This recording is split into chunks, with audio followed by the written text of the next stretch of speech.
लकल हम्द या अल्लाह अस्सलातु वस्सलामु अलैका या रसूल अल्लाह अम्मा बाद। सिलसिला है नाजरीन के सवालों के जवाब देने का। हमारे नाजरीन में से एक इन्होंने सवाल किए हैं, कमेंट्स में लिखा है, इन्होंने अंग्रेज़ी में लिखा है।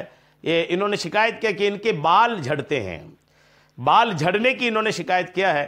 तो बाल झड़ते क्यों हैं, बाल झड़ने का सबब क्या है, रीज़न क्या है, और जिनके बाल झड़ते हों क्या करें कि उनके बाल रुक जाएं, झड़ना बंद हो जाएं, मज़ीद बालों में मजबूती आ जाए, इसके लिए क्या करें, ये इनके सवाल पूछने की वजह है। आइए मैं कुछ मालूमात भी आपको फराहम करता हूँ और फिर कुछ इलाज भी आपको मैं उलमाए किराम हमारे बुज़ुर्गों ने जो लिखा है वो हम आपको पेश करने की सादतें हासिल करते हैं। बालों की अहमियत इंसानी शख्सियत की खूबसूरती में जहाँ लिबास की अहमियत है वहीं बालों का भी काफ़ी अमल दखल है। हमारे ज़माने में, इस ज़माने में मसनूई तर्ज़ ज़िंदगी ने मसनूई तर्ज़ ज़िंदगी मतलब आर्टिफिशियल लाइफ स्टाइल, ये इसका बहुत चलन हो गया ना। आर्टिफिशियल लाइफ स्टाइल है अब लोगों की, हकीकत कुछ और है, दिखता कुछ और है। जो दिखता है वो तो आर्टिफिशियल ही है ना। खूबसूरती उतनी नहीं होती है जितनी दिखती है। पर्दे के पीछे कुछ और होता है, पर्दे के बाहर कुछ और होता है। तो चूंकि अब ये आर्टिफिशियल ज़िंदगी जीने का अंदाज लोगों का हो गया है, बाल लंबे मिल रहे हैं, कि कोई अपने आंखों में आर्टिफिशियल पलके लगा रहे हैं तो आर्टिफिशियल नाखून लगा रहे हैं। यहाँ तक कि बाज़ तो ऐसी भी खबरें आ रही कि अब चेहरा भी में भी आर्टिफिशियल कुछ चीज़ें लगा लेते हैं लोग, कि चेहरे का भी हुलिया तब्दील कर लेते हैं। तो आर्टिफिशियल लाइफ स्टाइल ने हमें जहाँ दीगर बीमारियों का तोहफा दिया है वहीं बालों के हवाले से भी आजमाइश से हमें दो चार कर दिया है। बिलखुसूस शहरी इलाकों के रिहायशी अफराद की बड़ी तादाद में सर में खुश्की, डैंड्रफ, बाल झड़ने, पूरे सर या सर के दरमियान में गंजपन का शिकार नजर आती है। बाल गिरना ये कुदरती अमल है। मखसूस मिकदार में सर और दाढ़ी के बालों का गिरना एक कुदरती काम है, कुदरती अमल है। लेकिन अगर गिरने वाले बालों की तादाद ज्यादा हो जाए तो यह किसी बीमारी की निशानदेही है। एक बाल की उम्र अमूमन 4.5 से 5 साल होती है, यह भी याद रखिएगा। एक बाल की जो उम्र है वो 4.5 से 5 साल होती है। उसके बाद वो कमजोर होकर गिर जाता है और उसकी जगह फिर नया बाल निकल आता है। मामूल से ज्यादा बाल गिरने की कई वजूहात है, कई उसके रीजन है। यानी आदत से ज्यादा अगर बाल, बहुत ज्यादा बाल अगर झड़ते हैं तो उसकी कई वजह होती हैं, कई रीजन होते हैं। उसको सुनिए। हेमोग्लोबिन की कमी, खून और आयरन की कमी, प्रोटीन की कमी, बालों की नशोनुमा में मुआविन हार्मोन की कमी, मखसूस अद्वियात का इस्तेमाल, कई ऐसे दवाएं हैं कि जिनके इस्तेमाल से बाल झड़ जाते हैं, जहनी दबाव, खाने पीने में बेएहतियाती, खारे पानी का इस्तेमाल, बालों में खुश्की, तेल ना लगाना, ब्लड प्रेशर और शुगर वगैरह से भी बाल झड़ते हैं। ये सारी जो बातें मैंने आपको कहा ना, इन बातों की वजह से लोगों के बाल झड़ते हैं। वैसे ही मुख्तलिफ किस्म के केमिकल्स का बेदरीग इस्तेमाल भी बालों की कमजोरी और गिरने, नेज, जिल्द पर यानी चमड़े पर धब्बे वगैरह पड़ने का सबब बन सकता है।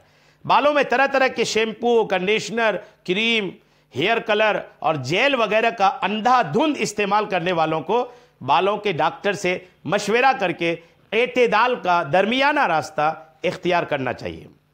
जी हाँ, बाल खुश्क करने के लिए ड्राई मशीन के इस्तेमाल से बाल कमजोर होकर गिरने लगते हैं। प्रोटीन और आयरन की कमी दूर करने के लिए गोश्त, बिलखुसूस मछली और दाल वगैरह का इस्तेमाल फरमाएं। हेमोग्लोबिन की कमी पूरी करने के लिए आयरन से भरपूर चीज़ें मसलन चुकंदर, कलेजी और सेब वगैरह का ज़्यादा इस्तेमाल करें। जहनी दबाव दूर करने के लिए पैदल चलने और वर्जिश करने का मामूल बनाइए। बालों को गिरने से बचाने के लिए सर की खुश्की को काबू करना भी ज़रूरी है।